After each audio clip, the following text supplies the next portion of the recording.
okay, or to include that in my files. That is totally against the law. Okay, for those of you who want to know more about this, it's very simple. You go to Google, you Google in fair and full disclosure,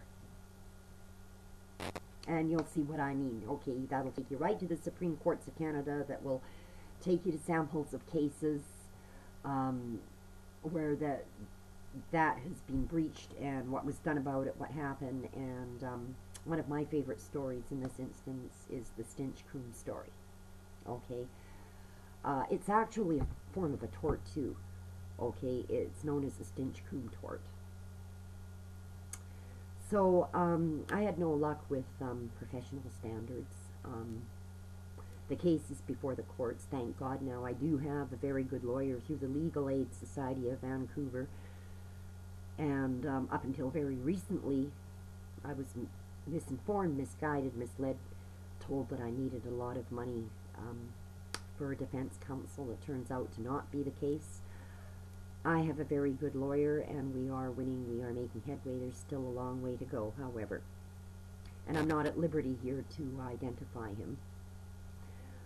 I don't want him getting calls one on top of the other on top of the other. He's got a heavy enough work schedule as it is. You might even know who I'm talking about. But now the way things are going, the Crown and the courts are no longer looking at my particular case as a criminal case. But as I said, there's a long way to go. There's still obstacles and hurdles to overcome. I went through Vancouver Coastal Health. I talked to the client of the Director of Client Relationships at Vancouver Coastal Health. Her name is Jan Fisher, who hemmed and hawed and played around. And when I found out that this nurse in conjunction with this police officer had lied, and mind games, you know, these professionals like to do that. A lot of them unfortunately think they're better than the next person, and the world is their oyster. And again, I'll remind you, okay, with a lot of these people, it's not about doing right by society or being helpful to people. It's about their own trip, their own games, their right, and because you're a quote-unquote non-professional, you're wrong.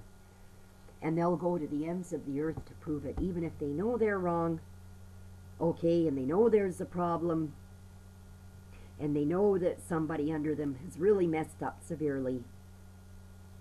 Okay, they still want to be right. Unfortunately, at the expense of a lot of us. And this is what this woman is like, people. There's people out there right now who are watching this video who may have had dealings with Jan Fisher. It wouldn't surprise me. If you'd like to let Jan Fisher know what you think of her after you watch my video, for your information, her address is 520 West 6th Avenue in Vancouver. Her phone number is 604-736-2033. Well, I put forward my complaint to Jan, and I treated her just as I treated the officer and the psychiatric nurse. I was very reasonable, very polite. Around November, December of 2007, and she told me to keep her posted, that she would let me know what progress she was making, and in actuality she did nothing. And for that matter, neither did Sheila Scotton of Mental Health Services. They just cover one for the other.